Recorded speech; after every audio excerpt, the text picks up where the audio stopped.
Help me to reach 2,000 subscribers. I didn't mean for the joke to land like that. It was supposed to be harmless. One of those playful comments couples make to break the monotony of a quiet dinner. But the moment the words slipped out, I saw something in his face crumble. His smile didn't just fade, it died, like a flame smothered under water. Come on, Alex, I'm kidding, I said, trying to laugh it off, but my voice trembled. He didn't answer. His hand tightened around the wine glass, and I heard the faintest clink as it touched the table again. What did you mean by that? He asked, voice low, steady, too calm. My stomach twisted. The restaurant around us buzzed with quiet chatter and the clinking of cutlery, but all I could hear was the tremor in his tone.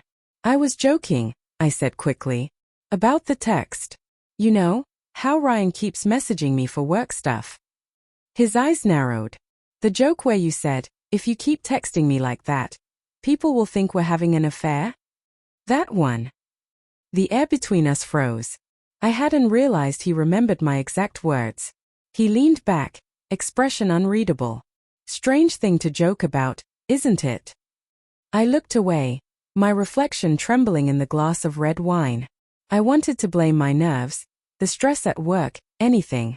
But deep down, I knew why his reaction scared me so much. Because a small part of me hadn't been joking. It had started innocently.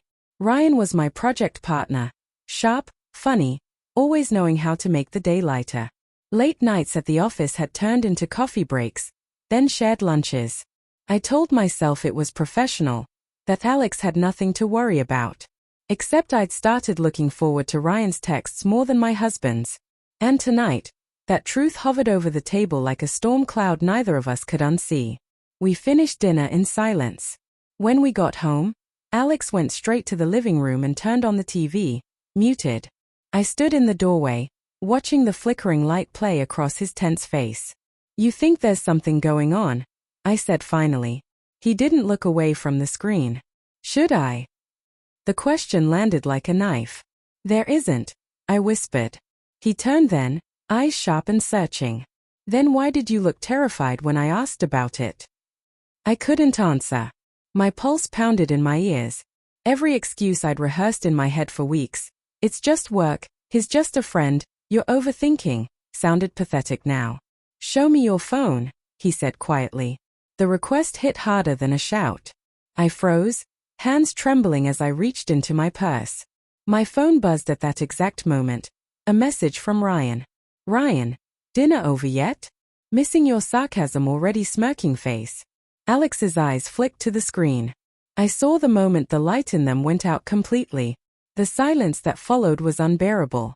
I could hear the tick of the clock on the wall, the hum of the refrigerator, my own heart trying to outrun the weight of what had just happened. So that's work talk? He asked softly. It's not what you think, I blurted. He flirts sometimes, but I never. He stood abruptly, cutting me off. You never what, Emma? Never flirted back? Never thought about him when you were with me? I opened my mouth but no words came. Because I had. Not physically, but emotionally. The betrayal wasn't in what I'd done, it was in what I'd felt. Alex rubbed his forehead, pacing. I trusted you. God.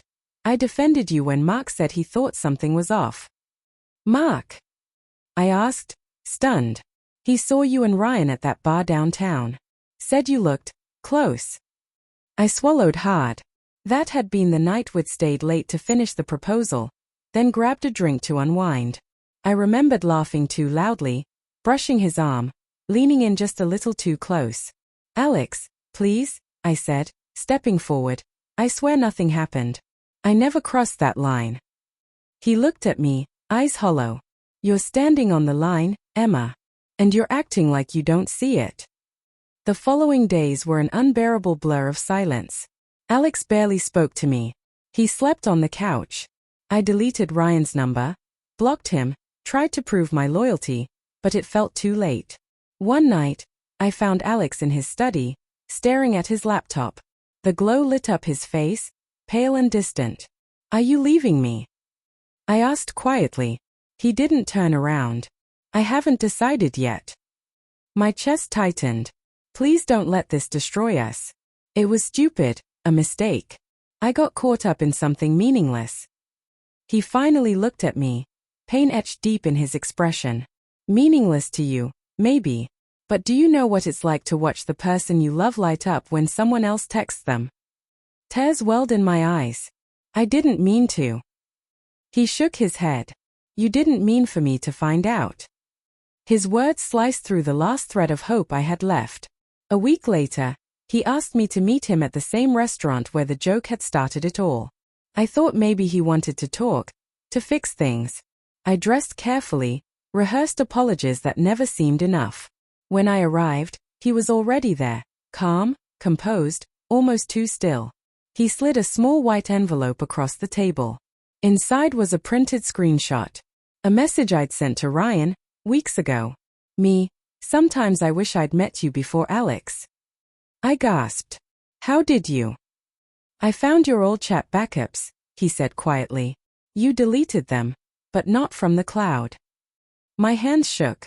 Alex, that was months ago. I was confused, lonely. His voice was soft, but there was no forgiveness in it.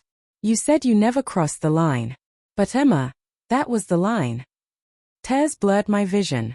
Please, don't throw us away because of one mistake. He leaned forward, eyes glistening. You already did.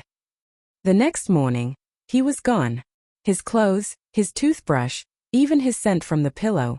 Gone, like he'd erased himself from my world overnight. On the kitchen counter sat a note in his familiar handwriting. You didn't lose me because of him. You lost me because I realized you'd already left. Now, weeks later, I still replay that night at the restaurant, that stupid joke. The way his smile faded. The exact second everything shifted from laughter to silence. I thought betrayal was about actions, kisses, lies, physical boundaries. But it's quieter than that. It begins with a message you don't delete, a glance that lingers too long, a joke that isn't really a joke. And before you realize it, love has already started to rot, silently, from the inside out.